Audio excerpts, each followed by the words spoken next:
একেবারেই আমাদের কথা এই ব্যাপারে ক্লিয়ার। আর জাদুঘরেরটা তো সংশোধনী সহ পাশ করেছেন, ওনারা ওখান থেকে নড়বেন না, সেই জায়গায় আমরা আমাদের আপত্তি আর তুলে নিতে পারলাম না। বিরোধী দল নেতাকে মাইক দেন। মাননীয় স্পিকার, আপনাকে ধন্যবাদ।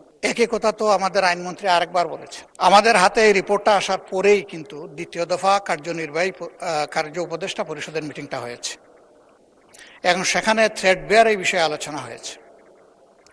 আমি আগেও বলেছি এবং আপনি নিজেও বলেছেন যে এটাই কারেক্ট, যে সবগুলো এখানে আসবে।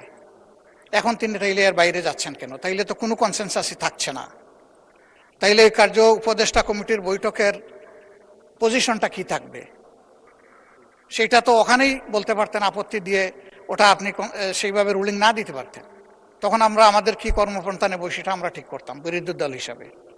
এখন তো আমরা একটা ইনডিসিশনে পড়ে গেলাম। আমাদেরকে তো এইভাবে ইনডিসিশনে বলার অধিকার তো নেই।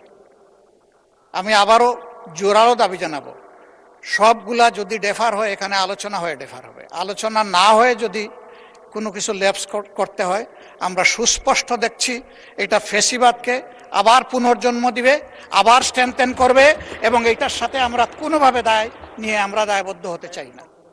একেবারেই আমাদের কথা এই ব্যাপারে ক্লিয়ার। আর জাদুঘরেরটা তো সংশোধনী সহ পাশ করেছেন, ওনারা ওখান থেকে নড়বেন না, সেই জায়গায় আমরা আমাদের আপত্তি আর তুলে নিতে পারলাম না। দুঃখিত আমরা।